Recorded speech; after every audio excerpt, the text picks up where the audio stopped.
آج کل بہت زیادہ ایک بات وائرل ہو رہی ہے کہ فیض حمید صاحب کو بڑی سخت سزا سنا دی گئی ہے اور ان کے بھائی جو کہ پٹواری ہیں ان کو بھی اریسٹ کرنے کے وارنٹ جاری کر چکے ہیں اور ان کے پورے خاندان کو گرفتار کرنے کا حکم دیا ہے اور ان کے نام بھی ECL میں ڈالے جا رہے ہیں۔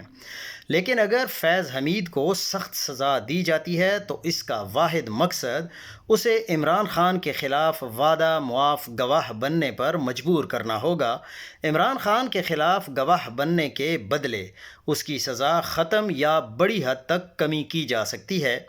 مجھے یہ لگتا ہے کہ فیض حمید صاحب گواہی دیں گے، کیونکہ جو شخص آرمی چیف بننے کے لیے نواز شریف کو PTI ختم کرنے کی یہی یقین دہانی کروا سکتا ہے، وہ عمران خان کا مخلص تو ہرگز نہیں ہو سکتا۔ اب دیکھتے جائیں کہ آگے کیا بنتا ہے،